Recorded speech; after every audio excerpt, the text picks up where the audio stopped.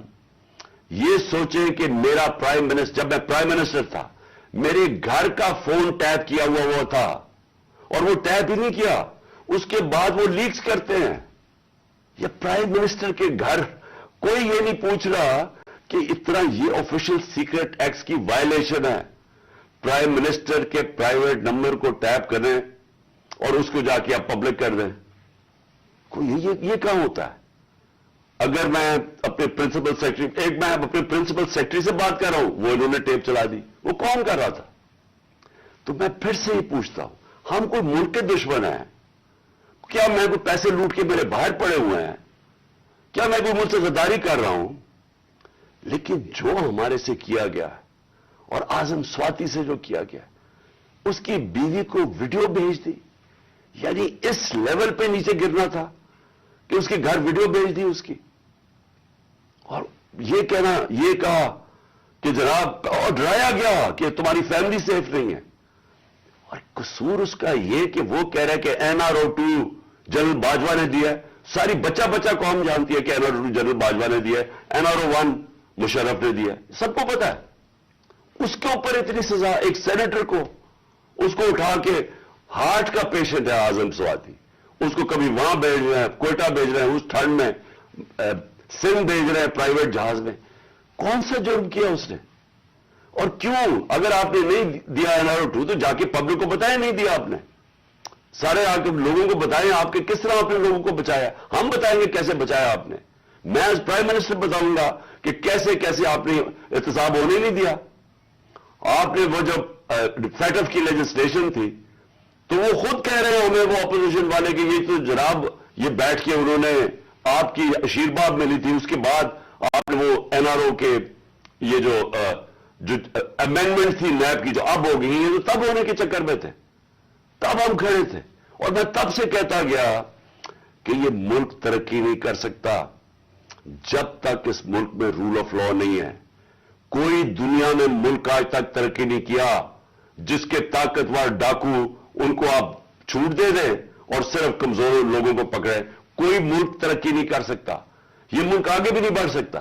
میں آخر میں بات بھی کرتا ہوں کہ انشاءاللہ اللہ نے موقع دیا تو ہم اب کیا پلان بنائیں گے اس ملک کو اس دلدل سے نکالنے کا جو انہوں نے پھنسایا ہوا ہمیں. اب میں جو اگلی بات کرنا چاہتا ہوں وہ یہ کہ ہم نے آپس میں مشاورت کی.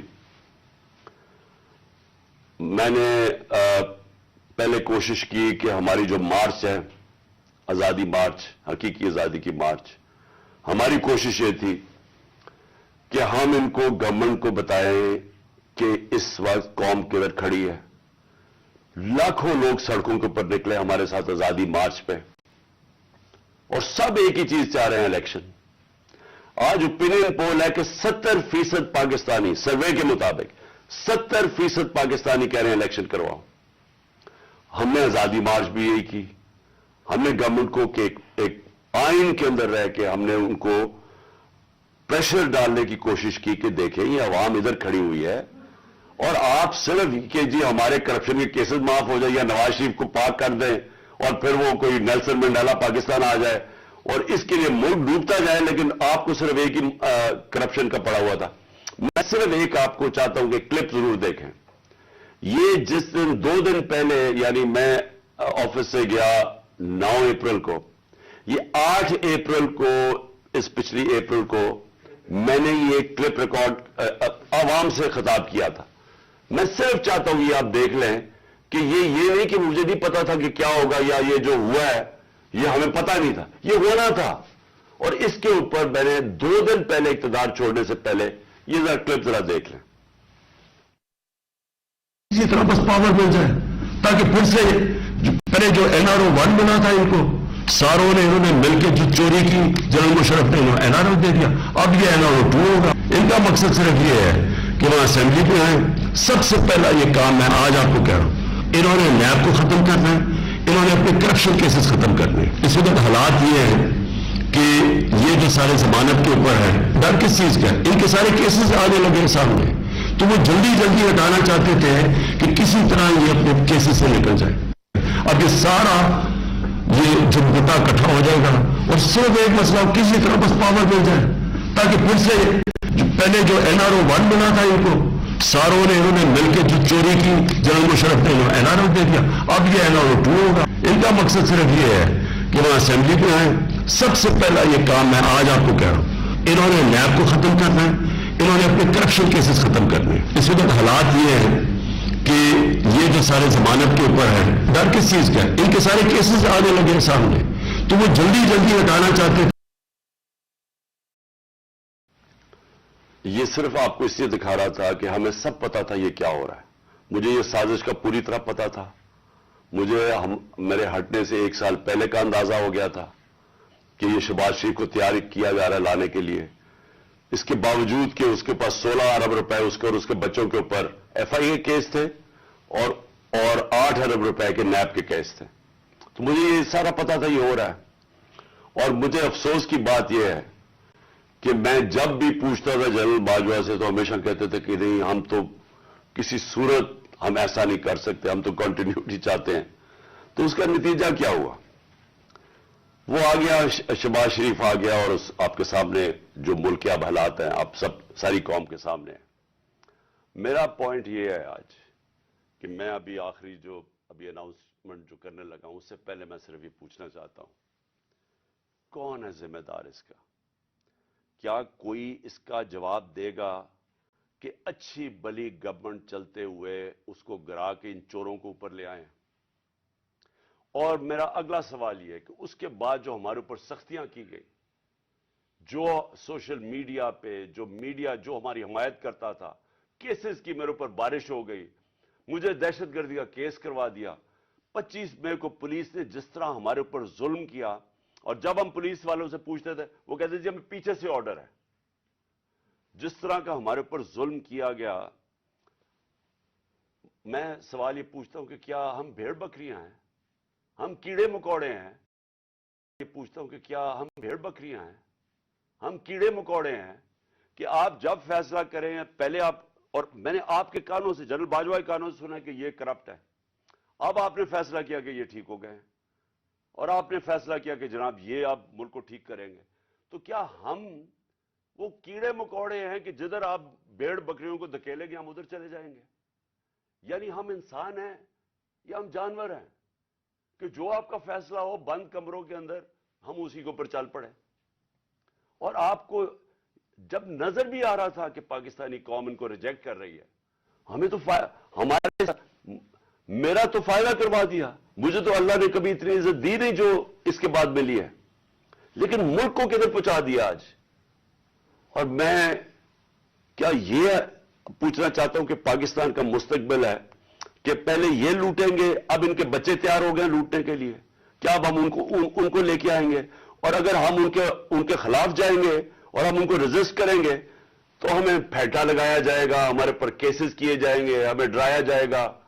مجھے ابھی بھی کہہ رہے ہیں کہ جی آپ اگر یہ آپ نے گورنمنٹ چھوڑ دی تو آپ کے اوپر بڑا ظلم ہوگا, آپ کی پروٹیکشن چلی جائے گی. جب میں جا رہا تھا, میں آج قوم کو بتانا چاہتا ہوں کہ جب میں جا رہا تھا مارچ کے اوپر, سب کو, میرے ارد گرد بھی لوگوں کو پتا ہے, میں نے سب کو کہا تھا کہ اس میں واردات ہوگی, میرے خلاف میری جان کو خطرہ ہے. میں نے ٹی وی کے اوپر جا کے اس سے پہلے بتایا تھا کہ یہ دینی انتہا پسند کے نام پہ مجھے قتل کریں گے. ہر روز جب میں مارچ پہ جاتا تھا اور میں بشرا بیگم کو خدا حافظ کہتا تھا, میں تو ان کو سلام کرتا ہوں کہ ان کو پتا ہوتے ہوئے کہ میری جان خطرے میں تھی, اس کے باوجود وہ مجھے کہتی تھی کہ نہیں جاؤ, یہ جہاد ہے, یہ اللہ کے لیے آپ کام کر رہے ہیں. کوئی اپنی زندگی خطرے میں نہیں ڈالتا پیسے کے لیے یا اقتدار کے لیے, کوئی زندگی خطرے میں نہیں ڈالتا. جہاد کے لیے جب آپ اللہ کے لیے کام کر رہے ہیں تب آپ پتا ہوتے ہوئے کہ آپ زندگی خطرے میں, اس کے باوجود جاتا تھا میں. اور میں جیسے ٹھیک ہوں گا انشاءاللہ, جیسی میں چلنے کا قابل ہوں گا, میں پھر نکلوں گا باہر, کیونکہ یہ اللہ کا کام ہے. اپنی قوم کو حقیقی طور پہ آزاد کرنا یہ اللہ کا حکم ہے ہمیں. ظلم اور ناانصافی کے ساتھ سامنے کھڑا ہونا یہ اوپر والے کا حکم ہے. اس کو وہ جہاد کہتا ہے. امر بالمعروف پہ چلنا کہ جب آپ دیکھ رہے ہیں سارے چوروں کا ٹولہ اوپر بیٹھ گیا ہے اور آپ چپ کر کے بیٹھے رہیں بھیڑ بکریوں کی طرح, یہ آپ قرآن کا جو اللہ کا حکم ہے اس کے خلاف جا رہے ہیں. تو میرے لیے تو یہ جہاد ہے, تو میں نے تو یہ رکنا نہیں ہے. اور میں اپنی ساری قوم کو آج کہہ رہا ہوں, میں نوجوانوں آپ کو کہہ رہا ہوں, یہ کبھی نہ سوچے جو یہ 7.5 لاکھ ہمارے لوگ ملک چھوڑ کے گئے ہیں. مجھے افسوس ہے کہ دیکھیں آسان راستہ ہے. میرے لیے کیا آسان زندگی تھی.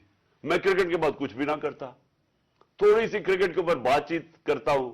اللہ نے مقام اتنا دیا ہوا ہے میں کروڑ روپیہ کما سکتا ہوں. مجھے تو کچھ کرنے کی ضرورت نہیں تھی. لیکن اللہ نے ہمیں کسی مقصد کے لیے پیدا کیا ہے. جانور آتے ہیں, بچے پیدا کرتے ہیں, کھا پی کے مر جاتے ہیں. تو انسان بھی اگر اس کو اب سمجھ ہی نہ آئے کہ اللہ نے ہمیں کسی مقصد کے لیے پیدا کیا ہے, تو اس میں جانوروں میں کیا فرق رہ جاتا ہے. وہ جب قرآن کی آیت ہے کہ جب انسان فرشتے سے بھی اوپر چلا جاتا ہے لیکن گرتا ہے تو جانور سے بھی نیچے چلا جاتا ہے. تو میں اپنی ساری قوم کو کہہ رہا ہوں کہ دیکھیں ہمارے سامنے اب 2 راستے ہیں. ہم ان چوروں کے ٹولوں کو مان لیں تو ہم اپنی تباہی کر رہے ہیں. اس ملک کا کوئی مستقبل نہیں ہے. ایک ہی راستہ ہے کہ اب جدوجہد کریں. میں وہاں جب گیا پنڈی پہنچا اور میں اس وقت بڑی تکلیف میں تھا, میں یہ بھی آپ کو بتا دوں کیونکہ مجھے ڈاکٹرز نے کہا تھا ابھی نہیں آپ ٹریول کر سکتے. میں گیا اس کے باوجود صرف اپنے لوگوں کو کھڑا کرنے کے لیے کہ دیکھیں یہ پاکستان کے لیے ایک فیصلہ کن وقت ہے, اس کو ضائع نہ ہونے دیں. قوم میں بیداری آ گئی ہے. اور میں وہاں 2 میں چیزیں کر سکتا تھا. ہم وہاں دھرنا بھی دے سکتے تھے, لاکھوں لوگ تھے. ہم وہاں اسلام آباد کے اوپر بھی جا سکتے تھے, اتنے لوگ تھے. ہم اسلام آباد میں خون خرابہ ہونا تھا وہاں, اور کئی دفعہ لوگ چاہتے ہیں کہ خون خرابہ ہو, لاشیں گریں تاکہ وہ جناب ان کی تحریک اور اٹھ جائے. میں یہ نہیں چاہتا تھا. میں نے ساری سٹرگل آئین اور قانون کے بیچ میں ہے. میں کبھی اس سے باہر نہیں نکلا. اور میں نے اس لیے فیصلہ کیا کہ بجائے ہم وہاں جائیں اور توڑ پھوڑ ہو اور تباہی ہو, میں نے فیصلہ یہ کیا کہ ہم جو 2 اسمبلی اب قربان کرتے ہیں اپنی 2 اسمبلیوں کو, ہم قربان کرتے ہیں اپنے ملک کے لیے. اور اس لیے کرتے ہیں کہ ان کو جب 66% پاکستان میں الیکشن ہوگا, جب ہم ان 2 اسمبلیوں سے نکلیں گے, جو میں بھی بتانے لگا ہوں کب نکلیں گے, 66% پاکستان میں الیکشن ہوگا. تو عقل تو یہ کہتی ہے کہ آپ جنرل الیکشن کروا دیں. لیکن میں پھر سے کہتا ہوں یہ خوف زدہ ہیں, الیکشن ہارنے سے ڈرے ہوئے ہیں. ان کا کوئی پاکستان کا مقصد نہیں کہ پاکستان اوپر جا رہا ہے یا نیچے جا رہا ہے. ان کا مقصد ایک ہے, کیسے اپنا چوری کا پیسہ بچانا ہے انہوں نے. اور اس لیے یہ الیکشن نہیں کروائیں گے. اور اسی لیے ہم نے فیصلہ کیا کہ ہم الیکشن کروائیں گے. اور میں نے اپنے سارے وکیلوں سے پوچھ لیا, یہ کوشش بھی کریں گے الیکشن کمیشن کے ذریعے کہ یہ کسی طرح ڈیلے ہو جائے. آئین بالکل اجازت نہیں دیتا 90 دن کے آگے. ہم نے فیصلہ کیا ہے اور میں بڑا شکر گزار ہوں اپنے دونوں چیف منسٹرز کا کہ انہوں نے بالکل میرے ساتھ چلے ہیں, میرا ساتھ دیا ہے. ہم نے فیصلہ یہ کیا ہے کہ ہم اگلے جمعے کو, آج ہے ہفتہ, اگلے جمعے کو ہم دونوں پختونخوا کی اسمبلی ڈیزالو کر دیں گے اور پنجاب کی اسمبلی ڈیزالو کر دیں گے. اور اس کے بعد ہم الیکشن کی تیاری کریں گے. اور اس کے بعد ہماری جو 100 غالباً 23 سیٹیں ہیں اس وقت نیشنل اسمبلی میں, ہم وہاں جا کے نیشنل اسمبلی میں جا کے اسپیکر کے سامنے ہم کھڑے ہو کے کہیں گے کہ ہمارے ریزگنیشن ایکسپٹ کرو. یہ ڈرامے نہ کرو کہ چن کے 8 جو انہوں نے پہلے ہمارے ساتھ کیا تھا, انہوں نے بجائے ہمارے باقی ریزگنیشن ایکسپٹ کرنے کے, انہوں نے 8 سیٹیں چنی. یہ جو بڑا کرپٹ یعنی مورلی کرپٹ الیکشن کمیشن ہے, اس نے نواز شریف کے ساتھ بیٹھ کے 8 سیٹیں چنی جو ہماری سب سے کمزور سیٹیں تھیں, جن میں بڑی کم مارجن سے ہم جیتے تھے. اور جدھر پی ڈی ایم کا ووٹ دگنا تھا ہمارے سے اس الیکشن کے اندر, اب یہ عوام دیکھیں کدھر آج ایک باشعور عوام ہے, بیداری آئی ہوئی ہے میری قوم میں. پتہ ہوتے ہوئے کہ میں نے اسمبلی میں نہیں, میں 8 سیٹوں پہ لڑا, پتا ہوتے ہوئے کہ میں نے اسمبلی میں نہیں جانا, اس کے باوجود میری قوم نے مجھے سارے 8 کی 8 سیٹوں پہ جتایا, 7 سیٹوں پہ جتایا. اور ایک جو کراچی کے اندر سیٹ تھی, ذرا وہاں دیکھ لے, وہ الیکشن کمیشن کو وہ دھاندلی نہیں نظر آئے گی جس طرح انہوں نے پوری اسٹیٹ مشینری استعمال کی اور ووٹ باہر پھینک دیا, اور جو ہر بار استعمال کرتا ہے. تو ہم نے یہ فیصلہ کر لیا. میں اپنی قوم کو آخر میں صرف یہ کہنا چاہتا ہوں کہ دیکھیں, مایوسی گناہ ہے. آپ مایوس ہو کے گھر بیٹھ جائیں یا آپ باہر ٹکٹ لے کے کسی اور ملک میں چلے جائیں اور کوئی نوکری مل جائے, یہ میری نظر میں یہ ایک انسان اپنی جو ڈیوٹی ہے معاشرے کو, اس سے بھاگتا ہے. اصل آپ سب کی ڈیوٹی یہ ہے کہ ہم اب کھڑے ہوں اور ہم ان چوروں کا اور اس کرپٹ نظام کا مقابلہ کریں, اور ہم کریں الیکشن کے ذریعے, اور الیکشن کے ذریعے ان کو سبق سکھائیں آئین اور قانون کے بیچ میں رہتے ہوئے. میں نہیں چاہتا کہ یہ سری لنکا جیسا سچویشن ہو کہ لوگ سڑکوں کے اوپر آ جائیں اور توڑ پھوڑ ہو. میں چاہتا ہوں کہ ہم الیکشن کے ذریعے ان کو شکست دیں, اور ان کو ایسی شکست دیں کہ یہ ہمیشہ کے لیے ان چوروں کا نام و نشان یہاں سے چلا جائے. اور وہ تب ہوگا جب آپ سب اس کو اپنی ذمہ داری لے کے نکلیں گے. اور میں آپ کو آخر میں یہ کہنا چاہتا ہوں کہ مایوسی جو ہے, میں 3.5 سال گورنمنٹ میں رہا, اس کے باوجود کہ بینک کرپٹ گورنمنٹ میں لی, اس کے باوجود کہ ہمارے پاس تجربہ ہی نہیں تھا بالکل. ہم پہلی دفعہ گورنمنٹ میں آئے تھے, ایک کے بعد دوسرا کرائسس تھا. صدی میں ایک دفعہ کرونا جیسا کرائسس آتا ہے, وہ اوپر سے آ گیا, 2 سال وہ رہا. اس کے باوجود پاکستان میں کسی گورنمنٹ نے, جس طرح میں نے کہا کہ جو ملٹری ڈکٹیٹرز کو تو امریکن ڈالرز ملے, ہمیں تو کوئی ڈالرز نہیں ملے. سب سے بہترین ہماری اکنامک پرفارمنس تھی. اس سب کے باوجود اب ہم سمجھ گئے ہیں, مجھے تیسرے اور چوتھے سال میں پوری سمجھ آ گئی کہ یہ گورنمنٹ چلتی کیسے ہے. میں آخر میں صرف آپ کو یہ کہنا چاہتا ہوں, مایوس نہ ہوں. ملک یہ تب اب اٹھے گا جب بڑے اور مشکل فیصلے ہوں گے. یہ مشکل فیصلے ان کے نہیں کہ قیمتیں بڑھاتے جاؤ اور کہو جی مشکل فیصلہ ہے. مشکل فیصلے کا مطلب ملک کے اداروں کو ری سٹرکچر کریں, اس ملک کے اندر انصاف قائم کریں, رول آف لا قائم کریں. اگر اللہ بھاری اکثریت دیتا ہے تو تب آپ یہ سب کچھ کر سکتے ہیں. اس ملک میں اصلاحات کر سکتے ہیں, ادارے ٹھیک کر سکتے ہیں. جو گورنمنٹ کیسے چلتی ہے, اتنی بڑی ہم نے گورنمنٹ بنا دی ہے اور وہ ہمیں آگے نکلنے نہیں دیتی. ہر جگہ رکاوٹیں بن گئی ہوئی ہے, اور وہ ہم نے کافی چینج بھی کیا. ایکسپورٹس بڑھانی ہے, ہم نے ریکارڈ ایکسپورٹس بڑھائی. کیسے ہم نے ایکسپورٹس بڑھانی ہے اس کا ہم نے پلان بنایا ہوا ہے. اسمال اور میڈیم انڈسٹری کو کیسے کھڑا کرنا ہے, جو اصل روزگار دیتی ہے اور دولت میں اضافہ ہوتا ہے. اپنی ایگریکلچر جو زراعت ہے, ہم نے چائنا سے بات کر چکے تھے کہ نئی ٹیکنالوجی ہم لے کے آئیں. بدقسمتی سے کرونا کی وجہ سے 2 سال چائنا بند ہو گیا. وہ جو نئی ٹیکنالوجی اپنی, اگر ہم وہ چھوڑیں کہ جو چائنا کے اندر وہ پیداوار لیتے ہیں 1 ایکڑ سے, ہم اگر اپنی دگنی کر لیں تو اب یہ سمجھیں کہ پاکستان کے اندر ایک انقلاب آ جائے گا. سو میں آخر میں یہ کہنا چاہتا ہوں کہ کوئی مایوس ہونے کی کوئی ضرورت نہیں ہے. یہ ٹورزم میں ہی ہم اتنا پیسہ بنا سکتے ہیں, اور وہ بھی بدقسمتی سے کرونا کی وجہ سے ٹورزم ساری دنیا میں بند ہوگی.